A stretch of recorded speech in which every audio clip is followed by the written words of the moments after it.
Hello mga madi, kumusta kayo? Namimiss ko kayo. Char. Ayan, magluluto tayo mga madi ng ating panihapon. At syempre nagtitipid tayo ng ating sibuyas at bawang, kaya kapiranggot lang na sibuyas ang isama natin sa ating paggisa at 3 butil lamang ng bawang. Itong ating lulutuin mga madi, ang Delimondo. Masarap daw ito na corned beef. At dahil gaya-gaya tayo, kaya ito, bumili tayo kahit maliit lang na corned beef na lata ng Delimondo kasi nga masarap daw ito mga mare. Try nyo na ito mga madi. O kasi masarap ito. Akin na panood ito sa isang katagumpay na vlogger.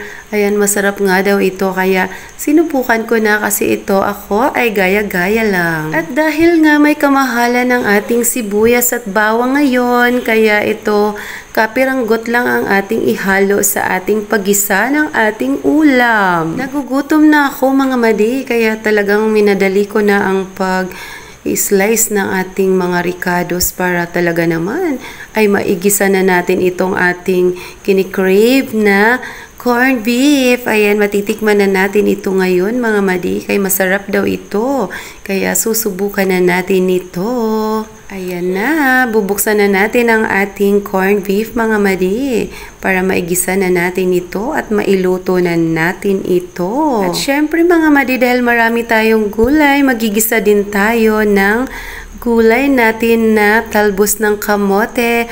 Lalagyan natin ng sweet and chili na bagoong. Wow. Ayan, titingnan natin mga madi kung ano ang lasa. Basta sure ako masarap yan. Ayan, sisimulan na natin ang pagluluto. Ayan, ang tabayanan yung mga madi at magluluto na ako. At ayan na nga, sisindihan na natin ang ating kalan at magluluto na tayo. Kunin ko na muna mga madi ang ating panandok at para mayroon tayong gagamitin sa ating pagluluto. Ayan, talagang excited na ako mga madi na maluto na ito at para makakain na tayo. Ayan, masarap daw ito mga madi, kaya to see is to believe, try is to believe. At ayan na nga mga madi, at sisimulan na natin ang paglagay ng oil. At yan, at para natin mailuluto na siya, kunting oil lang ang ating ilalagay dyan mga madi, para hindi naman siya malunod ang ating corned beef sa oil, o diba?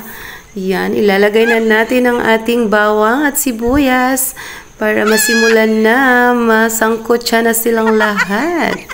Ayan, masarap daw ito mga madi pag nilagyan mo ng bawang at sibuyas. And then painitin natin lang, lutuin natin ang ating bawang at sibuyas.